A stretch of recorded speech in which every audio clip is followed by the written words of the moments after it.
Assalamualaikum warahmatullahi wabarakatuh. Bagaimana kabarnya teman-teman hari ini? Semoga selalu dalam keadaan sehat, tidak kurang suatu apapun, serta diberikan kelancaran dalam melaksanakan segala kegiatan. Amin amin ya rabbal alamin. Di sini kami dari kelompok 6 yang beranggotakan Yuni Alfiatul Husnia, Farikoh Mutabaroh, dan Fania Arfika Sari akan memaparkan materi tentang akselerasi program inovasi pendidikan. Langsung saja yang pertama, yaitu perlunya akselerasi program inovasi pendidikan. Hilangnya motivasi mengajar dan belajar bisa terjadi. Misalnya, seorang guru mengajar di sekolah selama belasan tahun atau bahkan puluhan tahun akan terasa menjemukan jika tidak ada perubahan apapun pada proses pendidikan. Misalnya, penggunaan metode klasik atau ceramah yang itu-itu saja. Sehingga untuk mengantisipasi kejenuhan tersebut, perlu adanya program pembaharuan dan inovasi yang segera dilaksanakan. Namun, dalam melaksanakan pembaharuan tersebut, perlu dipertimbangkan konsep-konsep yang jelas tentang program inovasi yang akan dipercepat dan dirumuskan secara matang yang melibatkan berbagai pihak yang bersangkutan. Selanjutnya, permasalahan dan sumber terjadinya inovasi pendidikan terbagi menjadi 3. Yang pertama, permasalahan dalam inovasi pendidikan. Menurut Nurul Zairah, masalah adalah kesenjangan antara dasolen yang ideal dengan dasain yang senyatanya, yaitu kesenjangan antara yang seharusnya menjadi harapan dengan yang ada di lapangan. Berikut contoh tabel inventarisasi masalah yang berkaitan dengan inovasi. Unsur yang pertama yaitu siswa, dasolen atau yang ideal, aktif, dasain atau yang senyatanya, pasif. Identifikasi masalah, guru selalu menggunakan metode ceramah. Inovasi yang diharapkan diadakan pengembangan pemberian metode. Yang kedua, unsur dari guru. Nah, dasolen atau idealnya guru datang tepat waktu. Dasain atau kenyataannya guru sering datang terlambat. Identifikasi masalah, tidak takut terhadap peraturan sekolah. Inovasi yang diharapkan dibuat peraturan atau tata tertib beserta skor pelanggarannya. Masalah-masalah yang berkaitan dengan inovasi pada dasarnya harus dicarikan jalan keluarnya agar inovasi dapat berlangsung tanpa hambatan apapun. Yang kedua yaitu sumber-sumber terjadinya inovasi pendidikan terbagi menjadi 7. 1. Kondisi yang tidak diharapkan, misal mahalnya biaya tambahan di sekolah, layanan sekolah yang kurang optimal, dan lain sebagainya. Yang kedua yaitu munculnya ketidakwajaran, misalnya penjurusan program yang dipaksakan, kelulusan yang direkayasa, dan lain sebagainya. Yang ketiga adalah kebutuhan yang muncul dalam proses. Yang keempat, perubahan dalam struktur industri pasar. Yang kelima, kondisi demografis. Misalnya di daerah pedesaan, siswa-siswa tidak terfokus pada sekolah akan tetapi lebih mementingkan membantu orang tua di sawah atau ladang, atau bahkan mencari mata pencaharian lain. Yang keenam yaitu perubahan persepsi suasana dan makna. Dan yang ketujuh, pengetahuan baru. Misalnya untuk meningkatkan pengetahuan dan keterampilan dengan adanya semacam seminar, lokakarya, penataran, workshop, dan lain sebagainya. Hal-hal yang mempengaruhi pelaksanaan inovasi pendidikan. Di samping hal-hal yang menyebabkan munculnya inovasi, juga terdapat hal-hal yang mempengaruhi jalannya inovasi. Yang pertama adalah efisiensi. Program inovasi yang dilaksanakan harus mempertimbangkan unsur efisiensi. Efisiensi lebih cenderung pada optimalisasi penggunaan waktu dibandingkan dengan produk yang dihasilkan atau yang diharapkan. Oleh karena itu, program inovasi yang dirancang sebisa mungkin dapat dilaksanakan sesuai kurun waktu yang disediakan. Yang kedua, manfaat.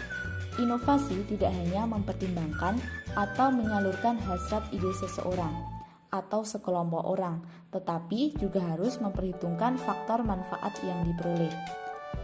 Yang ketiga adalah keterlibatan. Program-program inovasi yang akan digulirkan melibatkan banyak pihak, di antaranya adalah pihak penerima. Oleh karena itu, perlu dilakukan upaya-upaya sosialisasi dan difusi inovasi kepada calon penerima atau pengguna. Faktor-faktor pemercepat inovasi pendidikan. Keputusan inovasi diawali dengan program dan diakhiri dengan evaluasi. Di tengah-tengah proses berlangsungnya inovasi atau mungkin juga di tengah berlangsungnya uji coba, ada banyak faktor yang dapat mempengaruhinya, baik faktor internal maupun faktor eksternal.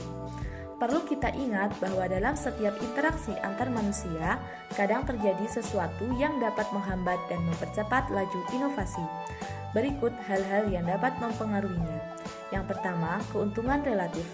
Artinya, semakin sasaran melihat ada keuntungan yang besar, maka inovasi dipastikan akan berjalan semakin cepat. Yang kedua, kompatibel, yaitu tingkat kesesuaian inovasi dengan nilai-nilai yang ada. Yang ketiga, kompleksitas, yaitu tingkat kesulitan difusi inovasi ke masyarakat. Yang keempat, mudah diamati. Suatu inovasi akan mudah berkembang jika hasil inovasi dapat diamati secara langsung. Berdasarkan hasil pengamatan di lapangan, faktor-faktor yang dapat mempengaruhi pemercepat inovasi dilihat dari sisi internal dan sisi eksternal adalah sebagai berikut. Faktor internal.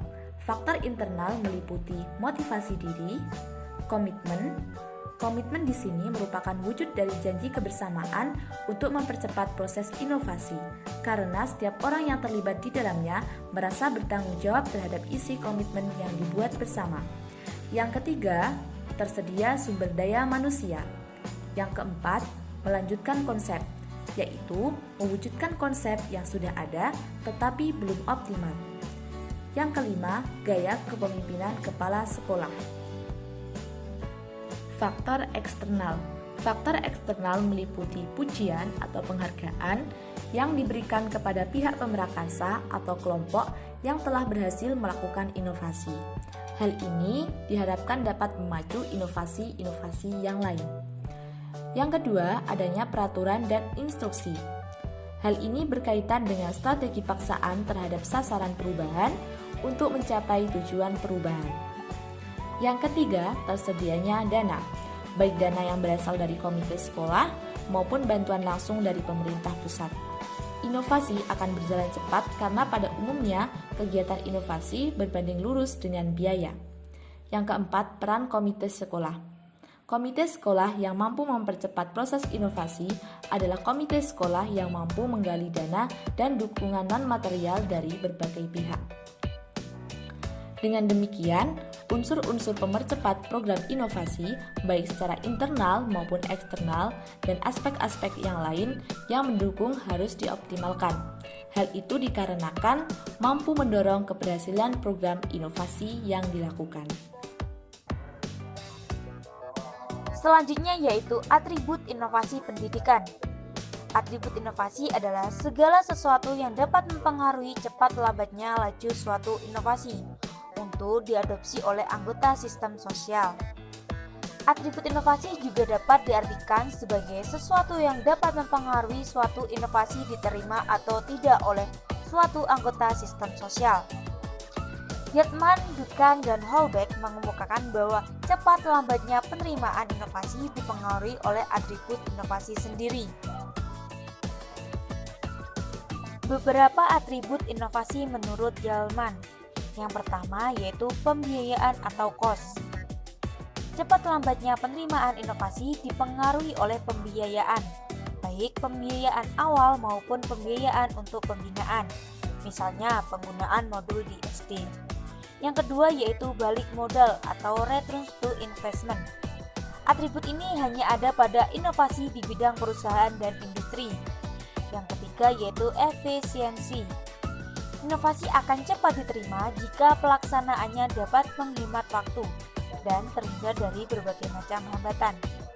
Yang keempat yaitu risiko dan ketidakpastian. Inovasi akan cepat diterima jika mengandung risiko yang sekecil-kecilnya bagi penerima inovasi. Yang kelima yaitu mudah dikomunikasikan. Inovasi akan mudah diterima apabila isinya mudah dikomunikasikan dan mudah diterima klien. Yang enam, kompatibilitas. Cepat lambatnya penerimaan inovasi tergantung pada kesesuaiannya dengan nilai-nilai atau value warga masyarakat. Yang ketujuh yaitu kompleksitas. Inovasi ini yang dapat mudah digunakan oleh penerima akan cepat tersebar dengan cepat. Yang delapan yaitu status ilmiah. Jika Jika inovasi menurut syarat ilmiah, maka akan mudah diterima kebenarannya oleh masyarakat. Inovasi yang berstatus ilmiah akan memenuhi syarat kehandalannya atau reliable atau valid dan dapat digunakan. Yang kesembilan yaitu kadar keaslian. Warga masyarakat dapat cepat menerima inovasi apabila dirasakan sebagai hal baru bagi mereka. 10 yaitu dapat dilihat kemanfaatannya. Inovasi ini yang hasilnya mudah diamati akan semakin cepat diterima oleh masyarakat. 11 yaitu dapat dilihat batas sebelumnya. Inovasi ini yang semakin cepat diterima oleh masyarakat apabila dapat dilihat batas sebelumnya. Ke-12 yaitu keterlibatan sasaran perubahan. Inovasi dapat mudah diterima apabila warga masyarakat diikut sertakan dalam setiap proses yang dijalani. Ke-13 adalah hubungan interpersonal. Jika hubungan interpersonal baik, dapat mempengaruhi temannya untuk menerima inovasi. Yang ke-14 adalah kepentingan umum atau pribadi. Inovasi yang bermanfaat untuk kepentingan umum akan lebih cepat diterima daripada inovasi yang ditunjukkan pada kepentingan sekelompok orang. Yang ke-15 yaitu penyuluhan inovasi atau gatekeepers. Untuk melancarkan hubungan dalam usaha, mengenalkan inovasi kepada organisasi. Sampai organisasi mau menerima inovasi diperlukan sejumlah orang yang diangkat menjadi penyuluhan inovasi. Misalnya penyuluhan KB, yaitu penyuluhan keluarga berencana. Yang selanjutnya adalah proses akselerasi inovasi. Proses inovasi dapat dimaknai sebagai proses keputusan inovasi atau innovation decision process.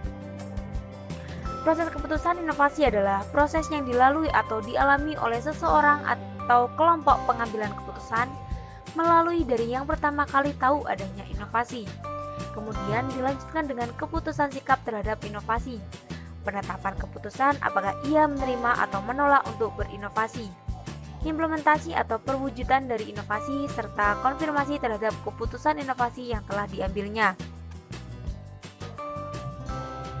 Proses inovasi dapat terjadi pada level makro dan mikro. Yang pertama, inovasi di tingkat makro meliputi inovasi manajemen, yaitu inovasi dalam sistem pengelolaan pendidikan, fungsi-fungsi manajemen dijalankan dengan baik, dan inovasi organisasi. Yang kedua adalah inovasi di tingkat mikro. Yang A, inovasi dalam kerangka pengelolaan sekolah. Yang kedua, bidang garapan dalam sekolah, meliputi kurikulum, siswa, biaya, fasilitas, tenaga, dan lain-lain. Yang C yaitu inovasi harus berlangsung di sekolah untuk memperoleh hasil yang terbaik dalam mendidik siswa. Yang terakhir yaitu inovasi yang dilakukan guru pada intinya berada dalam tatanan pembelajaran yang dilakukan di kelas. Itu tadi pemaparan materi dari kelompok 6. Bila ada kurang lebihnya mohon maaf. Wassalamualaikum warahmatullahi wabarakatuh.